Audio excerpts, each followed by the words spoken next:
Halo kawan semua. Di sini saya mencoba untuk membagikan trik atau tips dasar dalam bermain game semut ya, The Ants, The Underground Kingdom.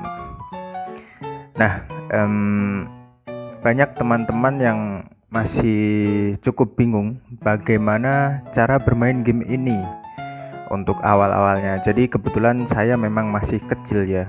End-heal saya masih 22, koinnya masih 22, jadi masih kecil, belum sampai 25. Kemungkinan hari ini bisa 23. Ini tinggal 3 jam 50 menit bisa 23. Nah, saya coba menjelaskan. Jadi agar perkembangan dari sarang teman-teman, dari akun teman-teman yang real, jadi bukan akun farm, ataupun nanti misal dipakai untuk akun farm juga bisa. Jadi untuk memudahkan dan menjaga power ini saya sudah bermain sekitar 93 hari. Jadi 3 bulan 3 hari kurang lebih itu saya memainkan The End. Jadi bisa kita lihat di sini, ini login ini 93 hari. Nah, kenapa power saya masih 15.000 saja? Karena saya rada suka berperang ya. Bisa dilihat di sini saya lumayan sering berperang, jadi banyak pasukan yang mati. Nah, itu sebetulnya hal yang harus dihindari. Jadi jangan terlalu sering perang. Bagaimana caranya? Caranya sederhana. Untuk mendapatkan resource ini dari daun, daging, kemudian tanah basah, pasir. Ini yang paling sulit adalah pasir. Itu paling sulit pertama. Kemudian paling sulit kedua adalah tanah basah. Selanjutnya adalah daun, dan yang terakhir adalah daging. Mengapa begitu? Karena daging ini paling mudah diperoleh dari klaim-klaim hadiah. Ini contohnya di persediaan di bank saya ini ada 200M daging, 224M daging. Sedangkan daun hanya 118. Kemudian tanah basah hanya 70M. Kemudian pasir 149. Nah, kenapa pasir saya tumpuk di sini? Padahal saya tadi bilang yang paling susah ya. Karena saya memiliki 2 akun, jadi saya sengaja tidak menggunakan persediaan pasir.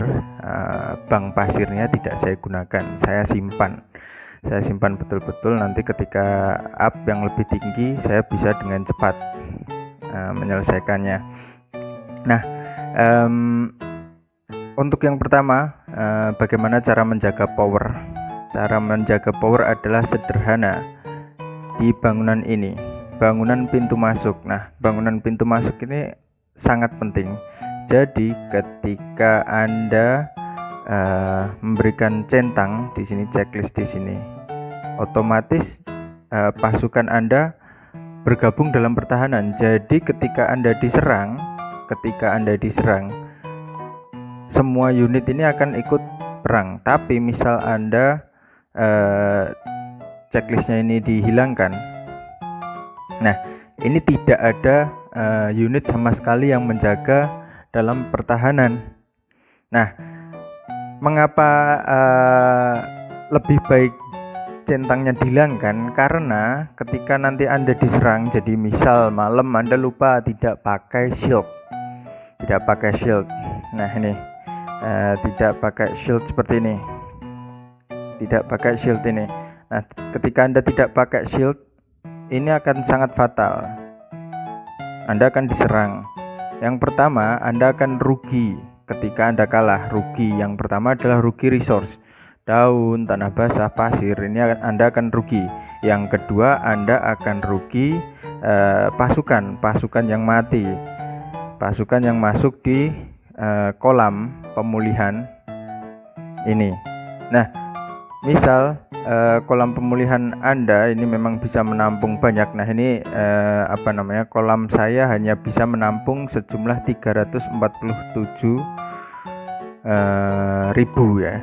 347.000 pasukan yang terluka parah. Nah, itu kalau lebih dari itu pasukan pasti mati, tidak akan bisa disembuhkan. Nah, itu yang membuat kerugian untuk kita, karena kita sudah susah-susah menetaskan pada barak ini, tapi ketika kita diserang tiba-tiba pasukan habis. Nah, itu kunci sederhananya hanya mengosongkan garrison yang ini tadi. Nah, garrison yang ini. Oke, ini akan sangat penting untuk menjaga power Anda tetap stabil, jadi tidak akan drop. Jadi hilangkan garrison, itu mengurangi kerugian ketika Anda diserang. Apalagi koin-koin kecil itu rawan sekali dicuri, karena tentaranya masih tentara kecil. Misal koin 19 tentaranya hanya T7. Nah, T7 itu belum cukup kuat. Yang paling kuat adalah T10 dan itu bisa dicapai di Enhil 25 dan Evo yang maksimal.